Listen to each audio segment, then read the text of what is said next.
자, 오늘 두 번째 메인이죠. 간호사 매년 1,000명 증가에 대한 겁니다. 제가 지난 주제에서 19년부터 24년까지 간호학과 정원 700명을 계속 증원했다. 그로 인해 생길 일들에 대해서 이래저래 예상된다 이야기를 했는데, 그런데 공교롭게도 제가 그 영상을 편집해서 올리는 날에 의대에 이어서 간호대 정원도 1000명 이상이 중요합니다. 1000명을 하는 게 아니고 1000명 이상을 목표로 하고 있다고 합니다.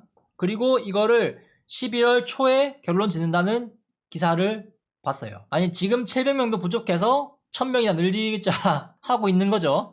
근데 이 1000명이 어떻게 나온 수치냐 한번 찾아볼까 했는데, 첫 번째 들었던 생각은 올해 2월달에 간호집중학사 제도를 추진하다가 소리 소문 없이 말도 없이 사라진 그게 있었어요. 아마도 실습 1000시간을 어떻게 할지 답이 안 나가지고 잠깐 2월에 얘기됐다가 사라진 메인은 그겁니다.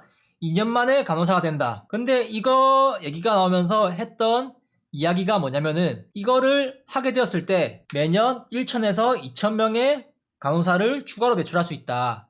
그런 게 기사 내용에 있더라고요. 그래서 이거를 이제 이루고자 1,000명으로 빌드업을 하는 게 아닌가, 그런 생각이 듭니다. 이거와 연관지어 가지고 조금 생각해보는 게 어느 정도 타당하지 않겠나. 2년 만에 하는 거는 실현되지 않을 거예요. 아마도 실습 1000시간 문제가 해결되지 않는 이상. 그리고 두 번째로 이런 수치를 추진하는 이유는 그 근거로 제시하는 게 이겁니다. 인구 1,000명당 임상 간호사 수는 4.94명. 이 뒤에 통계가 더 있나 봅니다. 제가 그 OECD 자료에서 본 거는 4.6명 이라고 돼 있는데, 사실 이거는 제가 과거 영상에서 다뤘던 내용이에요. 독일 같은 경우에는 임상에 있는 간호사가 12명이죠. 일본 같은 경우에도 9.9, 우리나라보다 2배 이상 많습니다. 영국은 6.9, 조금 많은 추세고요. 근데 전문직 간호사가 그때 얘기한 거는 이제 간호사고요. 간호인력 전체, 여기 나오죠. 간호인력 전체는 전문직 간호사와 준전문직 간호사의 합의임. 준전문직 간호사가 우리나라는 간호조무사로 이렇게 얘기하고 있습니다. 그래서 그 인력을 합친 값이 8.8이에요. 우리나라는 8.8이면은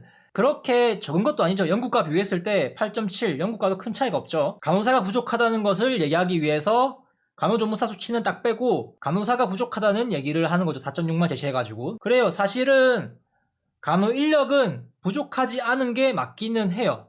근데 간호사를 더 늘려야 된다, 대학에 더 받아야 된다, 그런 명분을 제시하기 위해서는 몇 가지 진실 중에서 보여주고 싶은 진실만 보여주고 진짜 부족한 것처럼 느껴지게 그렇게 사람들을 속일 수가 있죠. 그 진실로 사람을 속이는 건데, 그러니까 사실만 얘기해가지고 사람을 속일 수 있다, 그런 맥락으로 보시면 될 것 같아요. 꼭 거짓말을 해야 남을 속일 수 있는 게 아니거든요. 여러 가지 진실 중에서 특정 진실만 사람들에게 노출시켜가지고 사람들이 오해할 수 있게끔 해가지고 속이는 방법도 존재합니다. 그리고 이거는 간호대학 졸업자 수예요. 일본 같은 경우에 우리나라보다 간호사가 임상에서 일하는 간호사가 2배나 많댔잖아요. 근데 간호대학 졸업자 수는 거의 차이가 없어요. 결국에는 간호사가 적은 건 절대 아니에요. 간호사가 적은 건 아닌데 병원에서 일하는 간호사가 적다는 거죠. 놀라운 게 뭐냐, 우리나라는 2008년부터 간호학과 정원 증가를 계속하고 있고 지금은 700명씩, 앞으로는 1000명씩 더 한다 했잖아요. 그런데 OECD 국가 중에서 한국이 간호대학 졸업자 수 추이가 압도적으로 높아요. 뭐죠? 14년부터 21년, 4, 5, 6, 7, 8, 9, 10, 11, 8년 동안 두 자릿수로 증가한 나라예요. 우리나라가. 다른 선진국들은 별로 증가를 안 했죠. 많이 한 게 일본 5 증가했고요. 미국 같은 경우 6.5 증가했고, 근데 독보적으로 한국이 11.1 증가했어요. 근데 1000명 더 늘린다 하면은 압도적으로 많이 늘어나겠죠. 그리고 여기서 얘기하는 게 OECD 평균을 얘기하잖아요. 항상 OECD 평균에서 간호대학 졸업자 수는 32.1이에요 OECD 평균이. 그런데 한국은 OECD 평균보다 10.9가 더 높죠. 30%나 더 많이 배출하고 있는 거예요. 이런 진실을 얘기하지 않고 이런 진실 8.4, 4.6 이런 진실만 얘기해가지고 진짜 간호사가 부족해서 그런 것이다 해가지고 간호사를 더 뽑아야 한다, 그렇게 하고 있는 거죠. 정작 간호사를 뽑아도 병원에서 일하려고 하지 않는데. 그리고 기사에서 제가 KBS 기사를 봤거든요. KBS 기사에서 추진하는 위원회에서 얘기하는 게 결혼과 출산으로 복귀하지 못한 장롱 면허 수가 급증하고 있다, 이런 얘기를 했어요. 웃기죠? 그러니까 제가 며칠 전에 올린 영상에서 21년 신간호사 이직률이 52%가 넘는데, 아니 이렇게 급증한 이유가 출산과 결혼으로 복귀하지 못한 그런 이유일까요? 급증을 하고 있는 건 맞겠지만은 메인으로 급증하고 있는 거는 분명히 그게 아닐 거란 말이죠. 이상한 소리를 하고 있어요. 기사에서 얘기하는 게 간호사 56,000명이 35년까지 부족할 것이라고 해서 이렇게 추진을 한대요. 이 수치는 아마도 계속 갈려나가는 비율과 남는 비율을 계산해가지고 56,000이라고 산정을 한 것 같습니다. 그래서 이 56,000명을 남기기 위해서 얼마나 많은 사람들이 필요할까? 좋게 말하면은 도전이고 다르게 말하면은 희생이죠, 희생. 이 기간에 배출된 간호사 수를 한번 파악해봐야 되겠죠. 이 기간에는 이제 700명 증원한다고 확정했으니까 700명을 더한 값입니다. 이게 저번 영상에서 한번 다뤘던 건데 국시 응시생 기준으로 인원을 산출한 거고요. 이거는 간호학과 전체 정원을 기준으로 산출한 거예요.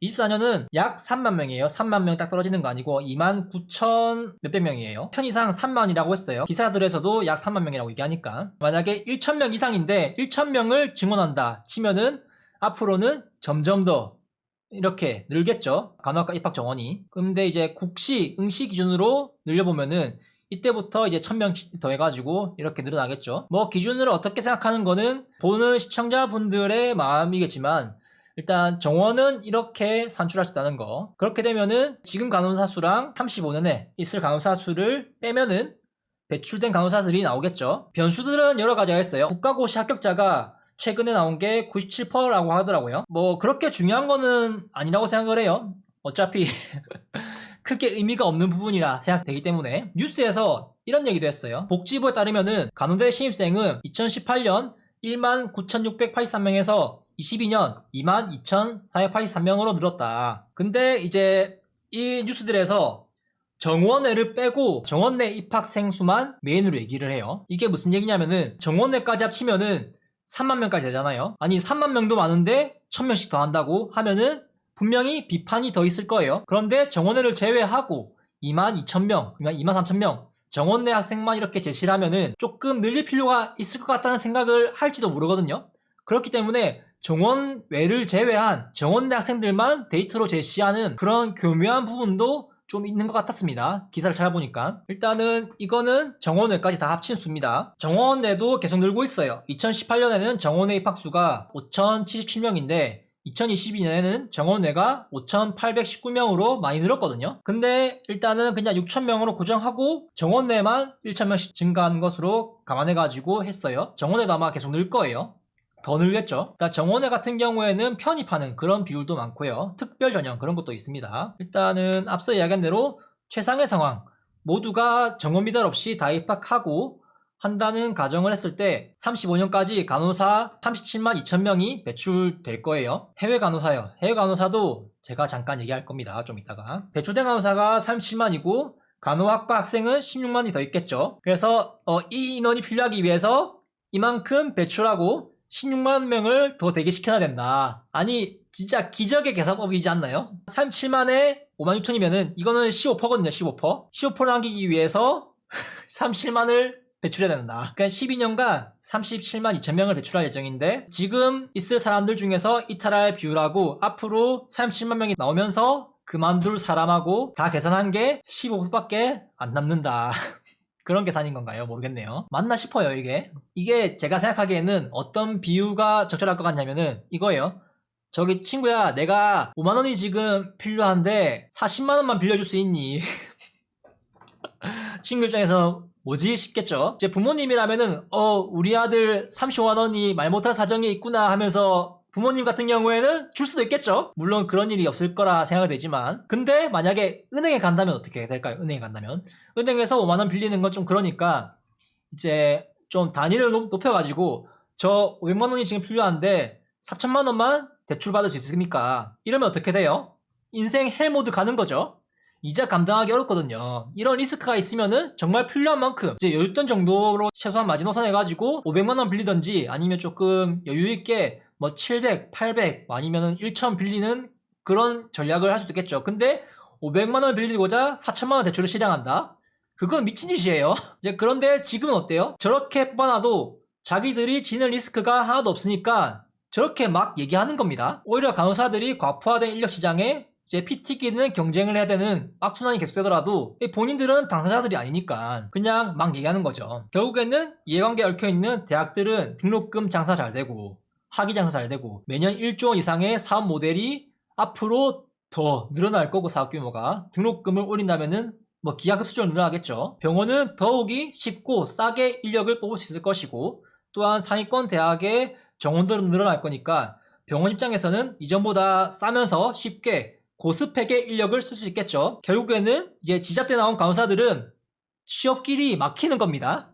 미래에는 주변에만 돌아보면은 뭐 다 인서울에 있는 대학인데 지방 저같이 지잡대 나온 사람을 누가 써주겠어요. 협회는 회비 수익에 기대하는 바가 있겠고 대학과 연계된 출판업계는 이제 전공서적 교수님들 인세 많이 받아먹겠죠. 예? 그런 이해관계 없이 그냥 머리가 그저 꽃밭이라 가지고 어릴 때부터 아무런 구김살 없이 자라가지고 뭐든 하면 잘 될 것 같고 우리가 예상하는 것이 다 이루어질 것 같고 뭐 세상이 다 아름다워 보이고 그래가지고 추진하는 거 아닐까 그런 생각도 조금 하고 있습니다. 근데 이게 맞나 싶습니다. 이런 거면은 이제 망한 산업이 아닌가요? 굳이 1,000명 이상을 목표로 한 번 늘리는 게 아닌 그것도 매년마다 꾸준히 1,000명으로 등차 수열인가요? 수학을 안 한 지 오래돼가지고 기억이 안 나네요.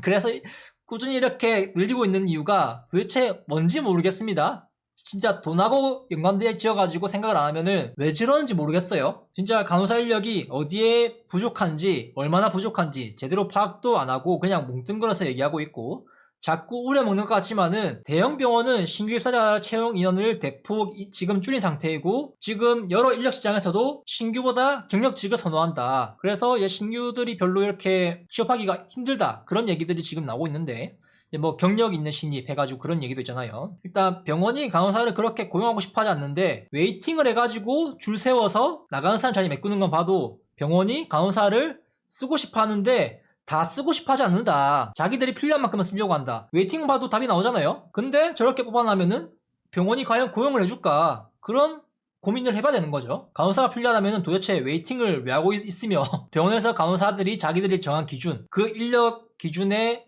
차면을 채용 인원을 감축하는 그런 짓을 왜 할까? 간호사가 부족한 게 맞나? 그런 이제 의문을 가져봐야 되는 거죠. 만약에 목표인 56,000명을 만들어내면은 병원이 그 사람들을 써준대요. 아니 병원이 그 56,000명을 수용할 만큼 써주는 거를 제외하고도 병원이 그만큼 더 늘어날 것도 아닌데 그 뽑아놓으면은 써준다는 보장이 어디 있는지 모르겠습니다. 뭐 그걸 뭐 법으로 강제할 건지 어떻게 할 건지 모르겠지만 결국에는 이제 그 56,000명의 인건비를 감당은 또 누가 할 것이냐. 병원의 수익이 그만큼 증대가 되어야 되니까 그 인건비를 감당하기 위해서 아까 얘기한 야간 간호료 같이 세금으로 지원을 할 수 있겠고 그러니까 보험공단의 수가로 아니면은 국민들의 의료보험 세금을 늘려가지고 인건비 충당을 할 수도 있겠죠. 수가를 올려야 답이 나오는 그런 게 아닐까 싶습니다. 그렇지만 이제 제가 이런 얘기를 하면은 분명히 또 이런 얘기를 하는 분들이 계실 겁니다. 뭐 우리는 기회를 제공했고 선택은 본인들이 했기 때문에 경쟁은 본인들끼리 해가지고 알아서 살아남아야 뭐 그렇겠죠. 뭐 선택은 본인의 몫이고 책임도 본인이 져야 하는 게 맞는데 근데 이게 어떻게 보면은 비유가 적절할지 모르겠는데 정부가 주도해서 일종의 투기를 조장하는 듯한 그런 느낌이 아닌가 싶어요. 취업률 100%! 자 들어가자 이거 믿고 막 불에 뛰어든 나방처럼 불나방처럼 취업률 100%라고 얘기하지만은 이제 가로 열고 지방병원 어느 병원이든 마다하지 않을 경우 취업률 100%. 사실 이 얘기죠. 그리고 협회 관계자도 간호대 입학 정원을 늘릴 필요는 있지만 늘려야 되는 거는 동의를 한다고 합니다. 만성적인 간호사 부족 문제를 해결하려면은 신규 배출 1년만 늘릴 게 아니라 이것도 늘리고 이제 간호사 배치 기준과 근무 환경도 개선해야 한다. 인력도 늘리고 제도화시켜서 인건비를 뭐 지원하든지 어떤 근무 환경 개선해야 한다. 그 얘기를 하고 있는 겁니다. 당장에 해결할 수 있는 게 인건비를 늘리는 게 쉽겠죠. 병원의 어떤 환경을 개선하는 것보다 일괄적으로 어떤 아까 얘기한 것처럼 야간 간호료를 일괄적으로 이렇게 해가지고 하는 게 사실은 쉽게 해결할 수 있는 문제잖아요. 모든 병원에서 일괄적으로 적용할 수 있는 그런 부분이니까 전산이나 대인관계 문제나 어떤 업무 시스템이나 그거는 일괄적으로 적용하지 못하잖아요. 모든 병원이 다 다르니까. 그렇기 때문에 이제 근무 환경이라는 얘기는 그냥 인건비로 해석하는 게 맞지 않나 싶어요. 관계자 얘기도 제가 생각했을 때 가관이에요. 그냥 정원을 늘리는 거에 동의한다는 겁니다. 이거를 좀 잘 해석 못하면은 협회는 간호대 입학 정원을 늘린 거는 그만 중단하시고 처우 개선이 우선이다 하는 것 같아 보이지만은 사실은 제가 봤을 때는 그냥 말장난하는 부분이 아닐까 싶기도 해요. 간호사 불법 신고센터에 뭐 신고된 접수 건수만 해도 26,000건이 넘어요. 그리고 국감에서 뭐 이건 올해 연말까지 개선 방안을 만들 예정이라고 하는데 이런 불법에 대해서 신고받은 거를 이제 연말까지는 용인하겠다 그런 의미로 해석할 수 있지 않을까 싶은데 사실 그렇죠. 뭐 이런 것들을 제도를 만들고 개선하는데 어떤 계도기관이나 이제 시행하는 그런 과정도 있고 그리고 만들고 통과시키고 하는 과정도 있기 때문에 당장 해결되긴 어려운 그런 게 있는데 이걸 해결하는 게 더 빠르지 않을까 싶은데 굳이 왜 1000명 이상을 늘리자 이렇게 하는 게 이거를 추진하는 게 간호인력전문위원회라는 보건복지부 보건의료정책실장 위원장으로 하는 말도 어렵네요. 이제 여기서 15명이 참가를 한다고 해요. 정부위원, 각계 전문가와 환자, 시민단체 추진위원 등 이렇게 있는데 뭐 이런 15분들이 뭐 대학과 병원, 출판업계 쪽에 이관계랑 얽혀있지 않는 분들이 모인 자리라고 믿어야겠죠. 지금 늘어난 간호사 입학 정원을 줄이는 거는 어려운 문제긴 해요. 이미 늘려놓은 거를 줄이기는 어렵습니다. 그러니까 학교가 폐쇄돼가지고 망하는 게 아닌 이상 아니면은 학생들이 줄어가지고 정원 미달 사태가 일어나지 않은 이상 만들어 놓은 거를 이미 줄이는 거는 어려워요. 제가 하고 싶은 말이 뭐냐면은 지금 일하고 계신 여러분 잡고 있는 기회를 절대 놓으면 안 됩니다. 퇴사가 고민된다 해도 2배, 3배 더 고민하고 결정해야 하고 이전처럼 나갔다가 다시 들어올 수 있는 시대는 저물고 있어요. 간호사의 장점, 취업률 높다. 그거는 과거의 한순간으로 남을 그런 순간이 이제 얼마 안 남은 것 같아요. 지금 일하고 계시다면은 이제 물밀듯 들어올 젊은 후배들하고 미친듯이 경쟁을 해야 할 거고 생계를 유지하기 위해 그런 경쟁에서 살아남아야 할 거고 이전과 달리 더욱 치열하게 살아야 하는 순간이 곧 다가올 겁니다. 이렇게 된다면은 간호사가 아닌 제2의 직업을 가지고 남은 여생을 살아가기 위한 플랜 B 인생 계획을 세워야 할지도 모르고요. 지금 당장에 내가 여기서 오래 일할 것 같고 승승장구할 것 같다고 느끼고 있을지도 몰라요. 젊은 마음에. 하지만 위기는 언제든지 찾아올 수가 있고 그런 거를 미리 좀 생각을 하고 어떻게 대비를 해야겠다 그런 마음가짐을 가지고 삶을 살아가는 게 좀 전략적이지 않을까 싶습니다. 아무쪼록 이제 그런 거를 잘하고 싶다면은 주변 동료들과 잘 지내고 후배들도 잘 챙기면서 내 편을 많이 만들고 원만한 대인관계를 유지하면서 경쟁에 뒤처지지 않을 능력을 겸비하고 자신의 자리를 지키는 그런 노력을 계속 해야 하지 않을까. 상당히 힘드네요. 사는 게. 해외 간호사 얘기도 주셨는데 해외 간호사 같은 경우에 보통 미국 간호사나 호주나 캐나다 이런 걸 많이 생각을 하잖아요. 근데 실제로 통계에서 나오는 것들은 별로 없어요. 일단은 통계 조사를 안 하는 것도 있고 미국 같은 경우에는 우리나라 간호사가 미국에 얼마나 갔느냐 그런 거를 데이터가 없어요. 그냥 그 미국 간호사 시험에 응시한 간호사 수만 나와 있지 실제로 얼마나 일하는지는 많이 나와 있지 않습니다. 실제로 우리가 미국 간호사 가는 게 좋지 않냐 그런 얘기를 하지만은 실제로 간호사 전체 중에서 미국에 간호사 간 사람들은 상당히 적은 소수라는 점을 알아야 돼요. 그리고 미국에서 간호사 비율 중에 15%가 외국인으로 이루어져 있어요. 이게 시사하는 게 뭐냐? 고민해봐야죠. 아니 미국 간호사 그렇게 건강이 좋고 워라밸이 보장되고 한다면은 왜 외국인 간호사들이 15%나 될까? 미국에 사람이 없어가지고 그런 것일까? 아니면은 우리나라 중소기업처럼 어떤 근로환경이 열악해가지고 외국인 근로자를 고용하는 것처럼 그런 문제가 있는 것일까? 여러 방면으로 고민을 해봐야죠. 다음에 제가 기회가 되면은 미국 간호사에 대해서 한번 다뤄볼까 합니다.